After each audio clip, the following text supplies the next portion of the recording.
Hello and welcome to Ask a NaviGuide, part of the Abundant Aging podcast series. I'm Ashley, your host, and on this show we talk about aging and family caregiving with United Church Homes' excellent NaviGuide team. Our NaviGuides have decades of experience helping families work through tough issues, and so we hope that what we share on the show will be helpful and help our listeners age abundantly. Today we have Jennifer with us who will help us understand affordable energy and home modification programs. Please remember when listening that the opinions shared on this podcast are not meant to convey or take the place of clinical, legal, or professional advice. So hello, Jennifer. Hi, Ashley. Thank you for having me. Yeah, I'm so glad that you're here with us today. So we're going to talk a little bit about, like I said, affordable energy and home modification programs. But before we do that, we know you're a NaviGuide and you work with United Church Homes, but can you explain what a NaviGuide is and how you found yourself in this role? Absolutely. As a NaviGuide service coordinator, my job is to coordinate programs and services to help my residents stay as independent as possible, to maintain professional relationships with the resident in the housing community, to identify areas of need and make referrals to community agency as needed, to promote wellness activities that include scheduling health presentations or mobile on-site healthcare services, and last but not least, to assist residents in building informal supportive networks with other residents, family members, and friends. I found myself in this role. I've actually been a NaviGuide service coordinator for 9 years this month. So, wow, that's awesome. Congratulations. Thank you.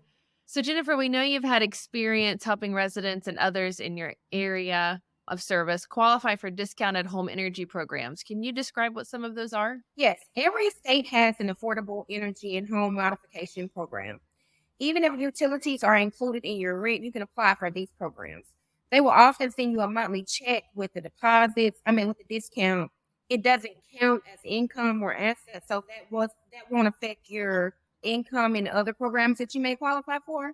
Mm-hmm. So are there any restrictions that you're aware of for this program, like where people may not qualify? The only restriction that I'm aware of is you may not qualify if you're living in a Section 202 community. And what is a Section 202 community? That can fall under the affordable housing Section 8 type of community.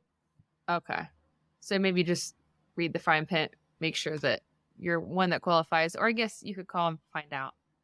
So speaking of that, then how do you find out about these programs and how that one might qualify? Or at least what's your experience in Mississippi? Okay.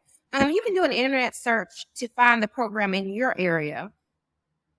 And that's basically just how you find out. Just a quick Google search. Mm-hmm. Is there a certain website or anything that we should direct people to? Or just Google?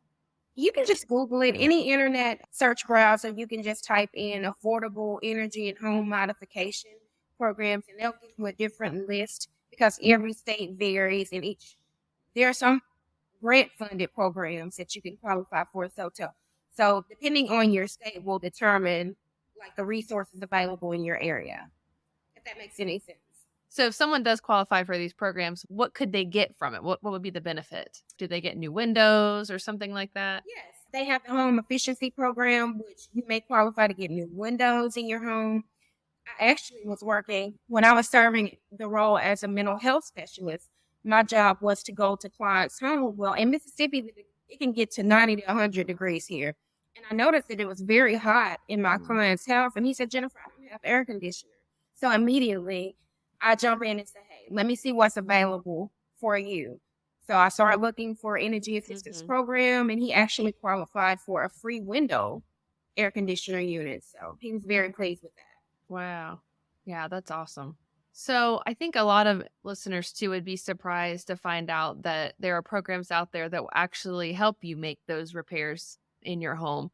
So do you have any other experiences in Mississippi of where this people have benefited from this? Absolutely. I've worked with people, like I said, that may have in the wintertime, they had a lot of wind blowing through their windows and stuff like that. And that was the instance that I applied for the energy assistance program, and they actually did the window sills, and actually one person actually had their whole window replaced. So it can be beneficial. It just depends on what you're needing. They can pretty much help you with anything if you apply. Yeah. Okay. Anything else you want to provide our listeners before we wrap up this episode? I think we covered everything. I think so. So Jennifer said that, if you're unsure if you qualify, that you can do a quick Google search and find out how to apply. So thank you Jennifer for spending time with us today. And thank you for listening to this episode of Ask a NaviGuide, part of the Abundant Aging podcast series brought to you by United Church Homes. If you like the show, please like, share, and subscribe so we can bring you more content. You can find us at abundantagingpodcast.com. You can find more information about UCH NaviGuide program by visiting uchnaviguide.org. And for more information about United Church Homes, visit unitedchurchhomes.org. See you next time.